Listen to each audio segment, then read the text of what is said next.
The news line, अचूक वेधक। आषाढी एकादशीच्या निमित्ताने कराड शहरातील मंगळवार पेठेतील संत सखुबाई मंदिरात शनिवारी पहाटेपासूनच विठ्ठल भक्तांनी मोठी गर्दी केली।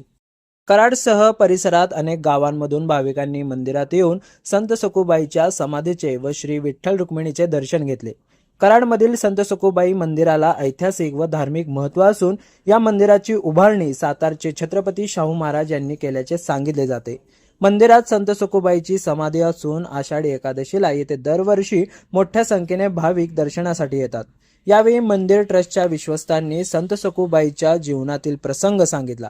विठ्ठल भक्त संत सखुबाई यांना पंढरपूरच्या वारीला जाण्याची तीव्र इच्छा होती, मात्र घरच्यांनी त्यांना विरोध करून दोरखंडाने घरात बांधून ठेवले। त्यावेळी भक्तीने प्रसन्न झालेल्या पांडुरंगाने स्वतः संत सखुबाईचे रूप धारण केले आणि त्यांच्या जागी दोरखंडाने बांधून घेतले, तर संत सखुबाईंना पंढरपूरच्या वारीला जाण्याची संधी दिली। आषाढी एकादशीच्या निमित्ताने मंदिर परिसरात दिवसभर भक्तिमय वातावरण निर्माण झाले असून विठ्ठलाच्या नामघोषाने परिसर दुमदुमून गेला असून भाविकांनी दर्शन घेत संत सखुबाईच्या चरणी नतमस्तक होत विठ्ठल नामाचा गजर केला। द न्यूज लाईन साठी अमोल टकले, कराड।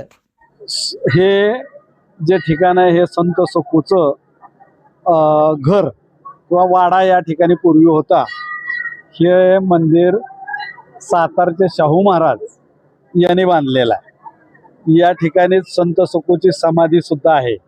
संत सखूची मूर्तीची प्राण प्रतिष्ठापना सुद्धा या ठिकाणी केलेली आहे। आणि संत सखूविषयी बोलायचं झालं किंवा या ठिकाणाच्या महात्म्याविषयी बोलायचं झालं तर संत सखूचं वैशिष्ट्य असं की तिचं विठ्ठलावर निश्चिम प्रेम होतं, भक्ती होती आणि त्या भक्तीच्या जोरावर तिनं विठ्ठलाला प्रसन्न करून घेतलं। तिची फार इच्छा होती वारीला जाण्याची, दिंडीमध्ये जाण्याची, पण तिला तिच्या घरच्यांच्या त्रासामुळं किंवा घरच्यांनी न पाठवण्यामुळं ती त्या दिंडीमध्ये जाऊ शकली नाही। पण मनात खंत होती आपण दिंडीला जायचं। ती एकदा तिनं जाण्याचा प्रयत्नही केला, पण घरच्याने तिला जाऊ दिलं नाही, ओढत आणलं। अगदी 5 किलोमीटर इथनं गेलेली असताना सुद्धा तिथून फरफटत आणलं आणि त्यानंतर तिनं विठ्ठलाचा धावा केला। विठ्ठल या ठिकाणी आले, त्याने तिला जिथं डांबून ठेवलेलं, या इथं पूर्वी वाड्यामध्ये डांब होता, म्हणजे खांबाला बांधून ठेवलेलं होतं, ते तिथं स्वतः आले। त्याने तिचं रूप घेतलं, तिला सोडवलं आणि तिला पंढरपूरला पाठवलं आणि ते स्वतः इथं वारीचा पूर्ण कालखंड ते या ठिकाणी राहिले।